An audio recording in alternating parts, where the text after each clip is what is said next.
প্রথম প্রশ্ন, বিবাহের ক্ষেত্রে একজন মেয়েকে কারা কারা দেখতে পারে?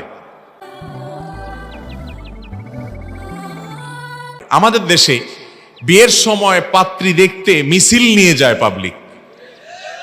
আপনাদের এলাকায় আছে? বিয়েতে পাত্রী দেখতে যাচ্ছে 50 জন। পাত্রপক্ষের কতজন ভাই? 50 জন, 100 জন, 20 জন, 10 জন। এটা খুবই গর্হিত একটি কাজ। ভালো করে শুনেন, বিয়ে উপলক্ষে পাত্রীকে দেখতে গেলে সেখানে পাত্র দেখতে যাবে, পাত্রর পক্ষের তার মা বোনরা দেখতে যেতে পারে, বাস। এর বাইরে আর দু একজন আনুষঙ্গিক থাকলে যাবে। দলে দলে মানুষ যে সেখানে পাত্রী দেখা, সেও আবার গরু ছাগলের মতো হাঁটে। পাত্রীর নাক দেখে, চোখ দেখে, কান দেখে, দাঁত দেখে, পাও দেখে, উঠায় দেখে, বসায় দেখে, হাঁটায় দেখে, খাড়ায় দেখে, সামনে দেখে, পিছে দেখে, মনে হচ্ছে গরু কিনতে গেছে বাজারে।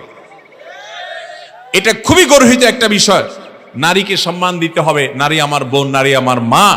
অতএব কোন মেয়েকে দেখার জন্য পাত্র তো যায়, পাত্রের দুলাভাই যায়, পাত্রের বড় ভাই যায়, পাত্রের দোস্ত যায়, বন্ধু বান্ধব যায়, আছে না নাই? বাগিনা যায়।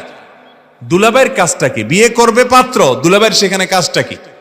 এই দুলাভাইয়ের বেটা যায় তো যায়, আবার যদি তারে বলতে দেরি হয় বা তাকে না বলা ছাড়া শালা বিয়ে করতে যায়, তাইলে শেষ, এই বিয়েতে আর সে নাই। আপনাদের এলাকায় আছে এগুলো? এগুলো গুনাহের কথা, হারাম। যে বিয়ে করবে পাত্র সে দেখবে, বিয়ে হওয়ার পর শ্বশুর দেখবে, এমনকি শ্বশুরও বিয়ের আগে দেখবে না। বিয়ের আগে শুধু পাত্র একা দেখবে, আর পাত্র মা মেয়েরা দেখবে। একটা মেয়েকে আপনি দেখলেন, 5 জন 10 জন মিলে পছন্দ করলেন না, ধুয়ে আসলেন, আরেক পক্ষ দেখলো, তার মন ভাঙে, তার মন খারাপ হয়, পরিবারটা তুচ্ছ তাচ্ছিল্যের মধ্যে বা কোণঠাসা পরিস্থিতির মধ্যে পড়ে। এটা জায়েজ নাই। এই জন্য পাত্র দেখার ক্ষেত্রে অনাচার বন্ধ করতে হবে।